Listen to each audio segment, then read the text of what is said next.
Ingat, kau dulu TBU. Kau bisa di Jakarta pakai apa? Sudah puluhan juga yang bakal kamu kesini. Kok ngomong seenaknya kayak gitu? Tidak sopan. Sudah jadi raja. Kamu itu kan preman, memakai pakaian ormas. Saya bisa buktikan. Kau itu preman.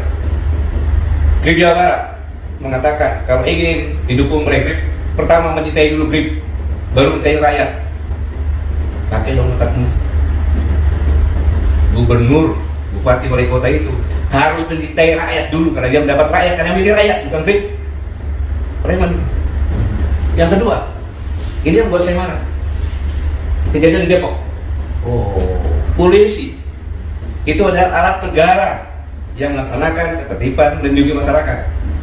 Ketika akan mengangkat, dilawan, dikepung. Negara apa ini? Alat negara, mobilnya dibakar lagi. Kalau saya diam, orang akan menyangka bahwa polisi udah nggak ada. Nah, ini preman. Ini bahaya untuk negara kesatuan. Assalamualaikum warahmatullahi wabarakatuh. Waalaikumsalam warahmatullahi wabarakatuh. Ini langsung, ini jarang-jarang ini kita kumpul bertiga ya. Ini bersama dengan Bung Jawab gitu ya. Wah, ya. Dan kita kenapa spesial begini? Karena kita mewawancarai tokoh yang spesial gitu ya. Karena kita udah lama tidak mendengarkan Pak Gatot ngomong. Yes, orang lain gonjang ganjing segala macam, ada purnawiran macam-macam. Pak Gatot kemana? Orang tanya begitu kan? Ya. Tapi saya kira gini, ada perkembangan terbaru nih. Oh, terima kasih Pak Gatot bersedia menerima kami berdua ya. Ya, alhamdulillah. Ya, ada perkembangan terbaru yang saya kira kalau saya menduga Pak Gatot pasti juga marah karena banyak orang marah. Nggak tanya bagaimana kondisi kesehatannya hari ini, kabarnya dan lain sebagainya. Sehat? Basa-basi sedikit dong. Enggak sehat, beliau sehat enggak. Jangan buang durasi, kita langsung aja. Enggak sehat Pak Gatot kan. Alhamdulillah. Ya. Oke. Ini sedang viral banget ini video Hercules. Dan itu yang saya terkejut, dia itu mengecam Pak Sutioso dan juga purnawiran-purnawiran. Kebetulan Pak Sutioso itu saya wawancara dengan Pak Yos itu ya. Dan ini menurut saya kalimatnya nggak pantas ya diucapkan oleh seorang itu pada seorang senior seperti Bang Yos dan juga termasuk para purnawirawan yang ada di situ, Pak Tri Sutrisno juga gitu. Kalau Pak Gatot sendiri sempat lihat videonya, sudah lihat Pak? Jadi ketika saya dihubungi sama Abang untuk wawancara, saya sudah 2 bulan lebih saya puasa, tidak mau bicara, tidak mau diwawancara. Karena saya sedang mengamati benar situasi ini, negara kita kan, situasi regional, internasional. Tapi begitu masalah Hercules, ini kurang ajar nih orang. Tidak tahu diri, gitu loh.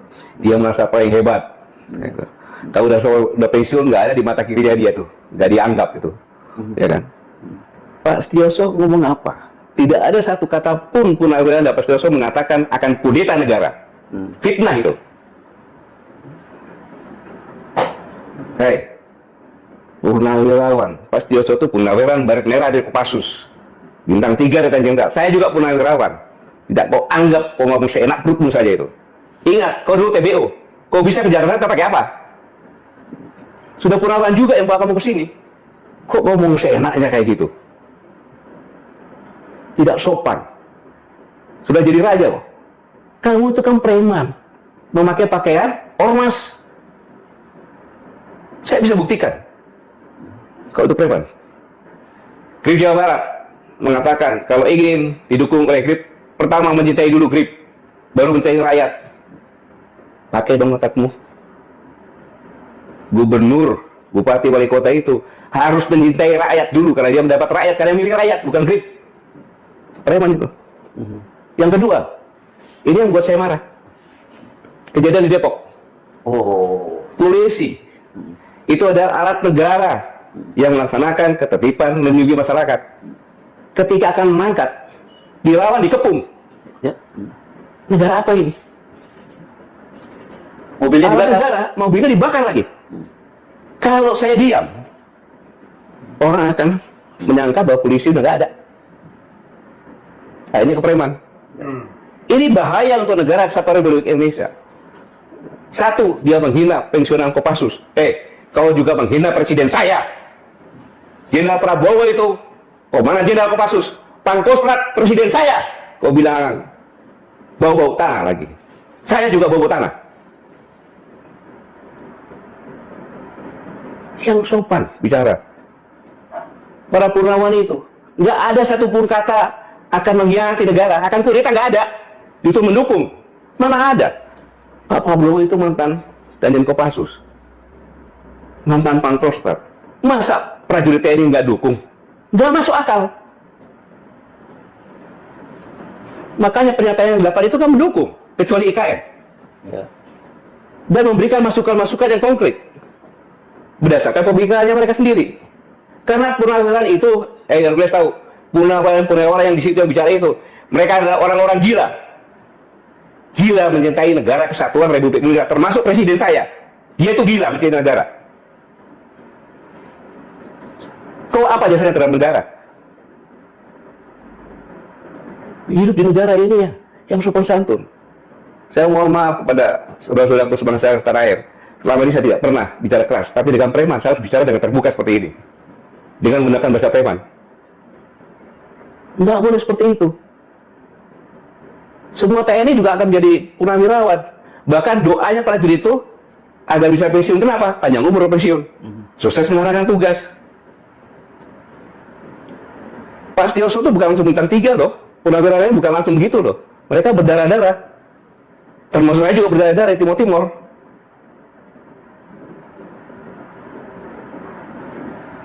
Dan yang lebih parah lagi, kalau negara sudah dikuasai preman, kehancuran akan terjadi. Itu, kehancuran akan terjadi. Kenapa? Kosnya akan tinggi. Mana ada preman cinta rakyat? Gak ada yang meres. Dengan keroyokan, meres rakyat. Nggak boleh. Negara tidak boleh ada premanisme, dan itu harus diberantas. Karena itu membuat kos. Pabrik-pabrik buka, datangin preman, lari ke Vietnam. Itu aja masalah. Negara kita ini sekarang secara dunia internasional, kita ini ada ketidakpastian. Karena perang dagang antara Cina dengan Amerika. Karena Ukraina perang. Banyak sekali defisit anggaran. Kemudian keterbukaan pasar bebas. Pasar bebas yang dibuat oleh Amerika kena sendiri sekarang. Nah, dalam kondisi seperti ini, maka persaingan inilah yang mengerikan. Mengerikan negara kita ini. Kita memang, orang bilang kaya-kaya bagaimana? Karena sumber daya alamnya kita jual begitu saja. Kita jadi bangsa pasar. Kenapa kita nggak jadi bangsa industri? Karena kosnya tinggi. Saya pernah nyampaikan, kos industri di Indonesia itu antara 23 sampai 27. Average rata-rata sekitar 25%. Gimana mau bersaing? Nggak bisa. Karena apa? Ada premanisme, ada mafia-mafia, ya mafia hukum, mafia politik, mafia ekonomi. Sehingga indikasinya sekarang finansial turun kan? Kemudian nilai tukar rupiah makin merosot. Kemiskinan menurut WHO udah 60% malahan. 60,3. 60,3.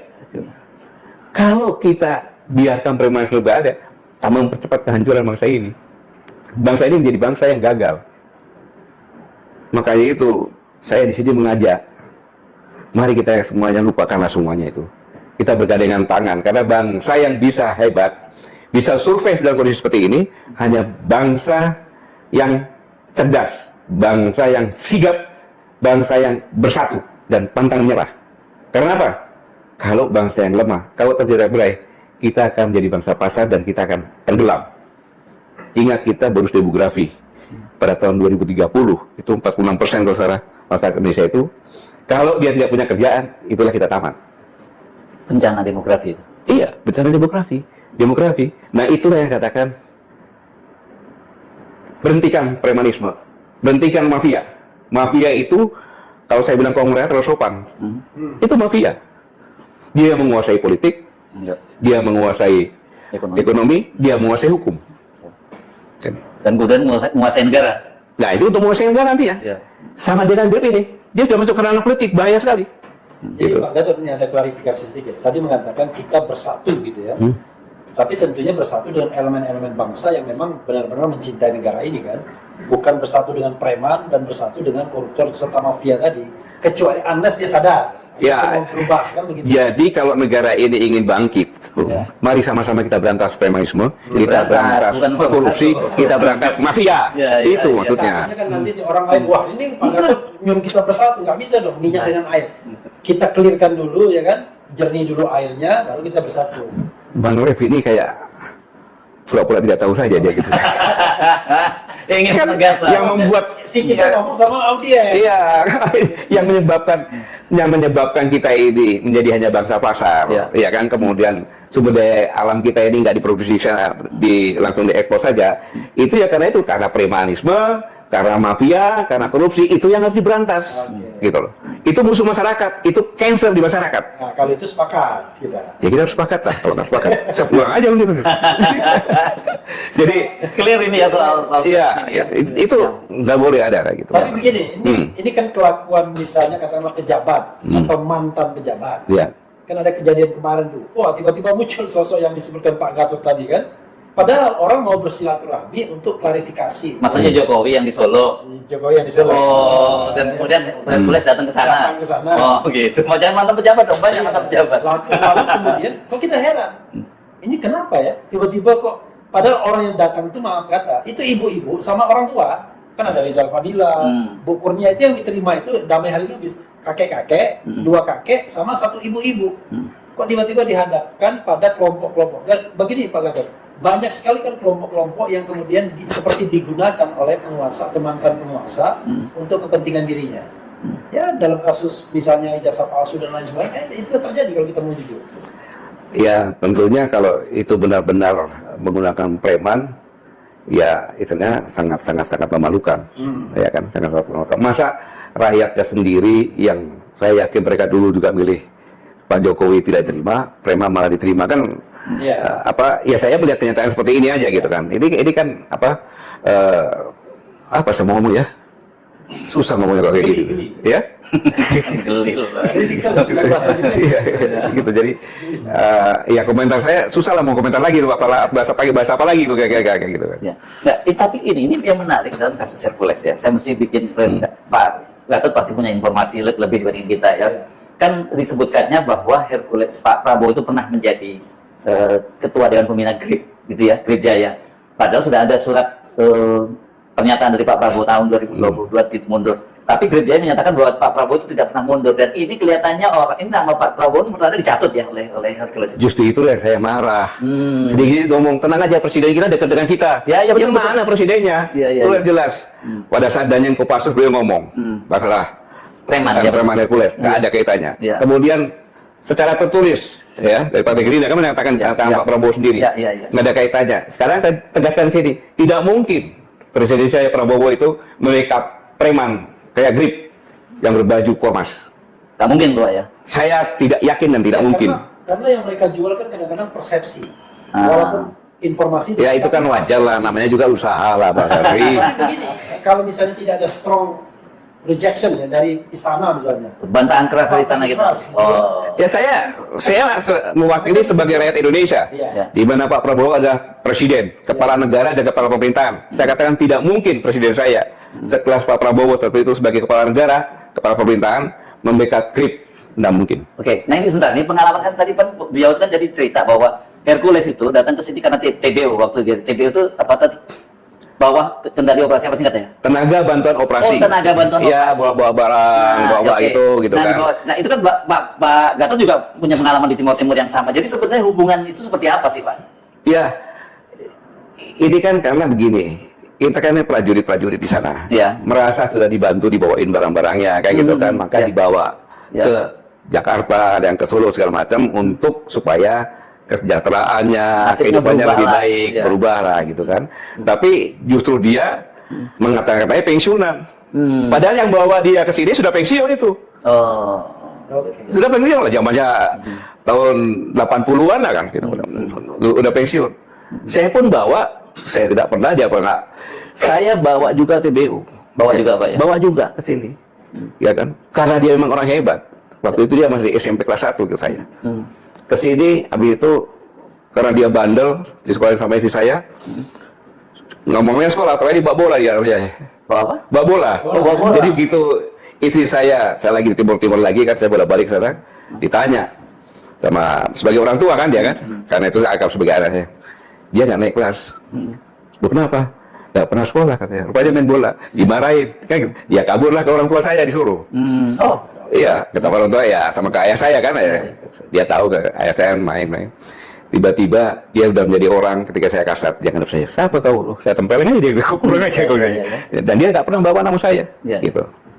Oke. Nah ini kan penting diklarifikasi ya, Bung Refli, karena selama ini kan yang persepsi publik itu bahwa dia ini seperti itu karena dilindungi oleh Pak Prabowo Presiden. Iya. Jadi orang karena dia berjasa dengan Pak Prabowo juga. Nah, dan dia mengklaim itu kan, dia selalu mengatakan bahwa Apa jasanya ceritakan dong? ya. Jasanya apa ceritakan? Terhadap negara Kesatuan Republik Indonesia ini jasanya apa? Berjasa terhadap Pak Prabowo-nya. Ya jasa angkat barang kan tidak dibayar juga itu kan. Cuma karena mungkin Pak Prabowo ya hatinya baik kan gitu, kamu ikut mungkin, tapi saya yakin bukan Prabowo juga kan gitu. Kamu ikut ke Jakarta ya disekolahkan segala macam gitu. Oke. Masa Karena kalau Pak? kita tahu gini, nama ini kan sudah lama ya, sudah katakanlah barangkali udah puluhan tahun ya, dan kadang-kadang terkesan penegak hukum pun tidak bisa menjangkaunya begitu. Atau tidak berani bahkan Ya, lepas kemalannya. pakai bahasa halus kan, tidak. Ya. Ya saya kali ini saya angkat topi dengan kepolisian Republik Indonesia ya yang di Depok dia berani karena dia tahu ya kan dia berani dan kita lihat saja ya kan sampai di mana proses hukumnya ya. Saya sampaikan kau jangan takut itu hanya bawa nama presiden saja. Waktu Danjen Kopassus jelas kok ada videonya, nggak ada kaitannya dengan Hercules. Iya. Ya. Karena banyak sekali kelompok-kelompok ormas itu yang memang mempersepsikan dekat dengan kekuasaan dan cenderung berbuat sewenang-wenang. Ya. Nah, tapi de facto kadang-kadang mereka juga memang ada jabatan di misalnya komisaris BUMN ya kan, datang sok jagoan atau kemudian ngancam orang Noel gitu kan. Ya. Lalu hal seperti itu terjadi. Jadi gimana? Apakah semata-mata salah mereka atau sesungguhnya kekuasaan pun tidak tegas untuk menyeleksi dan membatasi preman-preman ini gitu? Ya mungkin tidak mendengar ya, makanya dengan podcast kita ini sampai ke Pak Prabowo ya, sampai ke pemerintah, kita berantas premanisme karena itu akan menjadi cancer dari masyarakat. Masyarakat sudah susah lagi, ditambah susah lagi gitu kan. Karena definisi saya mungkin Mas Hersu, preman itu sederhana, yaitu orang yang biasa menggunakan kekerasan, terutama kekerasan fisik untuk mencapai tujuannya. Dan keroyokan. Iya, biasanya. Kalau kita kan ibaratnya kita berargumentasi, kita berdebat, kita buka buku, kita ada ilmunya kan. Kami. Ya, kalau Pak Gatot kan juga bertempur. Enggak, sekarang ya. Iya. Jadi kita berargumentasi. Nah, argumentasi itu kadang-kadang dihadapi dengan kekerasan fisik yang nggak mungkin juga kita layani begitu. Ya, Karena itu kan penegakan hukum, jelas. Dan negara harus ada di situ. Ya. Masa tiba-tiba Hersu Gunawan berkelahi kan nggak mungkin. Oke, Pak Gatot clear ya soal ini ya, soal preman dan sebagainya, tegas sikapnya jelas beliau dan saya kira ini meskipun mungkin kita nggak akan dapat konfirmasi langsung dari Pak Prabowo, tapi sebagai sesama perwira yang juga sama-sama di Timur Timur, kita bisa dapat gambaran lah seperti apa sebenarnya kedekatan. Sama-sama bintang 4. Ya, oke. Ya waktu itu saya masih letnan atau kapten ya ketika Pak Prabowo di sana, beliau memimpin tim Bravo dan saya bergerak bersama-sama tim Bravo juga gitu sana. Iya. Jadi waktu itu beliau pangkatnya apa? Letkol. Ya, komandan batalion ya. Dan satu waktu itu. Mungkin Pak Gatot, dari saya mungkin ya, ada nggak imbauan Pak Gatot jangan kepada para preman, yang preman tuh selama masih ada user kan? Tetap aja dia akan eksis. Tapi kepada siapapun yang menggunakan, terutama kalau dia pejabat publik, karena dulu kita mengenal buzzer kan, yang seperti preman kan, itu kan dibilang wah ini peliharaannya si X, peliharaannya si Y, dan mereka juga ada sebagian yang ngaku kalau dapat katakanlah uang setoran setiap saat. Nah, terhadap mereka yang memelihara preman untuk kepentingan politik, ekonomi, sosial, hukum mereka, mungkin silakan Pak Gatot ngomong. Marah-marah juga nggak apa-apa kayak Hercules tadi. Ya, Bung Hersu, Bang Refli, selama 2 bulan ini kan saya merenung. Merenung ternyata semakin saya merenung, semakin saya mendalami kondisi dunia dan kondisi negara kita semakin menakutkan. Ya, rakyat kita sudah 280 juta sekarang. Kemudian kondisi ekonomi kita hanya bagaimana menjual bahan baku, ya kan? Kemudian kembali ke sini menjadi pasar karena kita rakyat banyak. Ketika terjadi perang pasaran Cina sama Amerika, kemudian Ukraina, semakin Putin juga menyatakan ini, dan kita sama-sama tahu bahwa teori hegemoני yang disampaikan oleh Amerika dengan global paradox, yaitu keterbukaan, demokratisasi, lingkungan hidup, HAM, itu kan semua kan kaidah-kaidah hukum yang ditentukan sebagai polisi dunia. Ya. Sekarang ini karena perang berkepanjangan, karena kondisi ekonomi yang sulit menghadapi perang dagang, mereka tidak lagi menjadi polisi gitu kan. Nggak ada polisinya. Nggak ada polisinya gitu kan, istilahnya. Nah, sekarang ini dampak dari dua kejadian di dunia ini, ada ketidakpastian ke depan bagaimana, ya kan? Kita sudah kena lompatan teknologi yang dulu waktu saya masih menjadi kasar sampaikan dampak dari peak oil theory akan menjadi orang lebih hemat lagi, tidak menggunakan orang. Kemudian kalau dulu saya bilang pakai laptop bisa lihat ke pasar gitu kan, sekarang tiba-tiba ada Grab dan sebagainya. Sehingga itu perangkap teknologi IT ini membuat lebih efisien, maka sumber daya manusia lebih kecil. Ini berkaitan dengan ini. Kemudian kita akan masuk lagi ke mungkin 2025, 30-an itu kuantum, di mana hitung-hitungan apa itu lebih cepat, ya kan, security segala macamnya. Nah, ditambah yang tadi ya, akhirnya kita hidup di hutan belantara rimba yang terjadi hukum rimba, gitu. Siapa yang kuat, dia makan yang lemah.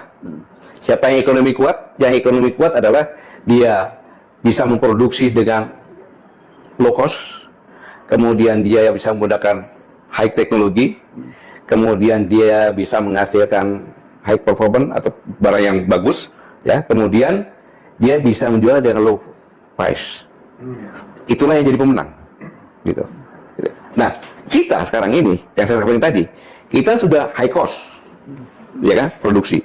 Kemudian tidak dibarengi dengan teknologi yang canggih, sehingga barang yang dihasilkan pun tidak, kualitasnya tidak tinggi, tetapi price-nya mahal. Siapa yang mau beli? Gitu. Dan ini semuanya kemakan dari jadikan pasar oleh China. Nggak salah dia cari pasar sih. Kalau kita punya bargaining position yang bagus, kita ngomong dong, lu kesini dong barang-barang lu, ya kan, gua pakai merek private gua, ntar gua jual ke sana, bagi-bagi keuntungan, kan bisa seperti itu. Tapi ya enggak kan gitu, jadi pasar. Nah, ini dalam kondisi yang seperti ini, ya kan, bagi orang-orang tadi yang memelihara preman, saya minta sadarlah, kita sama-sama berjuang bersama-sama, karena bangsa yang hebat adalah bangsa yang tangguh, bangsa yang cerdas, bangsa yang sikap menghadapi situasi, dan bangsa yang bersatu. Itu modalnya. Nah, sekarang kita sama-sama bersatu untuk negara kita ini, kan. Apalagi preman terus dihilangkan, makanya korupsi dihilangkan. Semua kita rakyatnya bersatu, lawan itu premanisme, lawan itu mafia, lawan itu korupsi, mafia hukum segala macam, teriak semuanya sama-sama. Salaman dulu kita. Oh, mau salaman deh. Oke, terima kasih. Belum. Ini ada soal kan dari kenapa kemudian ribut-ribut Hercules tadi itu ya. Itu karena sebenarnya dia kelihatannya pasang badan. Kan ada 8 poin tadi ya, Pak Gatot sebut ya, para purnawirawan itu. Yang paling diributkan sekarang itu kan memang poin ke-8 soal tuntutan agar Gibran itu ganti lah, dimakzulkan. Bahasa hukumnya gitu ya, dimakzulkan ya. Tapi bahasa di situnya dicopot Dan sebagainya. Pak Gatot sendiri memandangnya seperti apa? Apakah memang harus seperti itu? Ya kan gini, Bang Hefs, saya katakan mereka ini saya katakan beliau-beliau ini senior-senior saya, ya kan. Beliau-beliau ini kan senior-senior saya yang gila semuanya itu, ya. Gila sangat mencintai negara Kesatuan Republik Indonesia, itu poin yang pertama.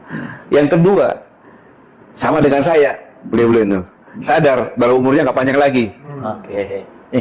Ingin husnul khotimah. Nah, kenapa? Ya, kenapa?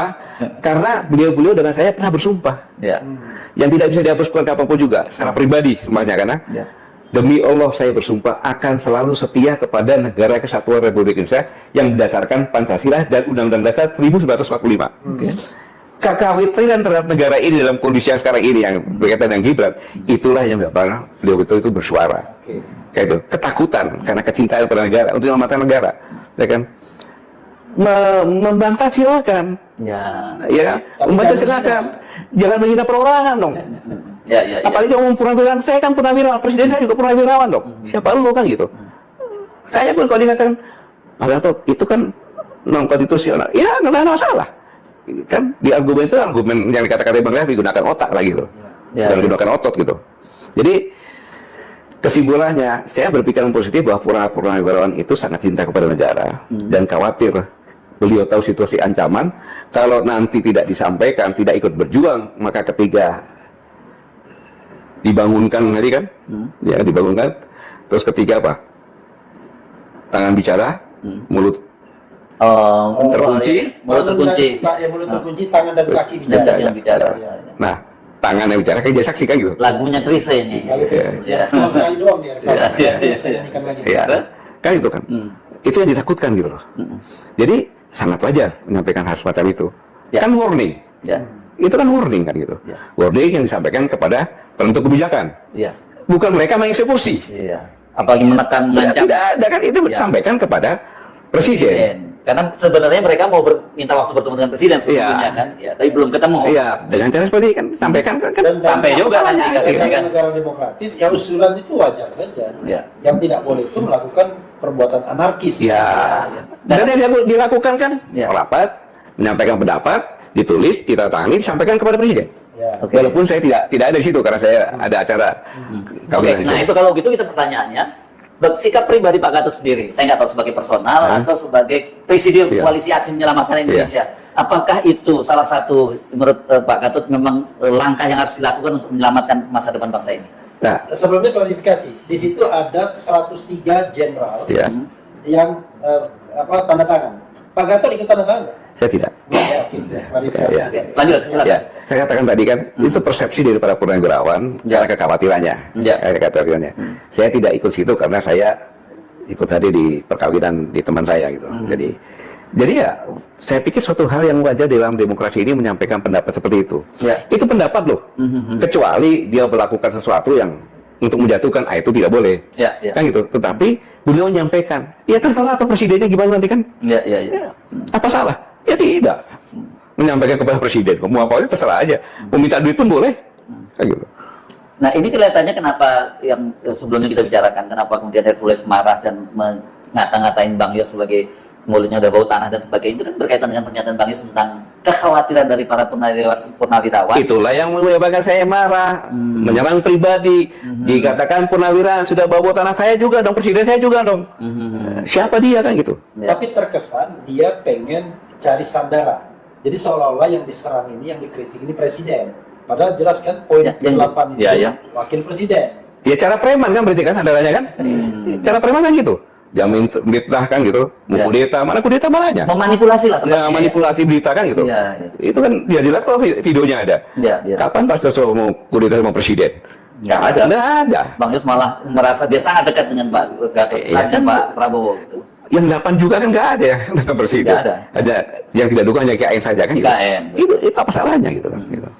Ya. Masalahnya gini loh. Kalau ini dibiarkan, ya kan, kasihan prajurit. Oh. Iya kan, prajurit itu jangan, berarti kalau nggak jadi purnawirawan diinjak-injak sama preman. Kita purnawirawan suruh prajurit masih di depan. Gawat ini. Iya, Tangannya itu hilang ya kan. iya. Wah, berarti kok saya prajurit? Prajurit saya jagoan-jagoan, kan gitu. Yang prajurit tua ini jagoan-jagoan juga. Kalau ada masalah yang menghancurkan negara, nggak usah dipanggil. Cari kerampokan senjata kita bergerak gitu kan. Gitu. Jadi jangan ngomong seperti itu nggak enak gitu. Ya, ya. Oke. Closing statement mungkin ya. Oke. Pak Gatot silakan closing statement. Apa pesan yang ingin disampaikan? Baik saudara-saudaraku sekalian, tadi saya sudah menyampaikan bahwa negara kita ini bukan karena kita, tapi terancam dengan kondisi yang terkini karena dunia ke depan tidak ada kepastian dengan perang dagang, dengan kondisi Ukraina, tidak ada alternatif lain. Kita sekarang ini masih sama-sama kita bergandengan tangan, ya, bersatu ya, untuk memerangi premanisme, mafia tanah, mafia hukum, mafia politik, mafia ekonomi, korupsi, semua yang akan membuat negara ini rusak. Kalau kita tidak punya apa-apa dengan suara, kita serang pimpinan negara kita untuk minta berbuat agar bersama-sama dengan rakyat bersatu untuk memerangi yang tadi, mafia, premanisme, korupsi, dan yang akan merusak negeri ini. Saya yakin kita semuanya ada patriot bangsa, entah pria wanita. Mari kita bergandingan tangan, kita bersatu, selamatkan negeri ini. Terima kasih. Wassalamualaikum warahmatullahi wabarakatuh. Waalaikumsalam warahmatullahi wabarakatuh. Nah, sekarang kalau gitu baru salaman betul ini kita selesai ya. Oke, demikian tadi perbincangan kami. Ini kolaborasi antara yang keren dan cerdas di saya, Refli Harun, bersama saya Subhan Arif dan Saya Refli Harun. yes. Kami mohon pamit. Wassalamualaikum warahmatullahi wabarakatuh.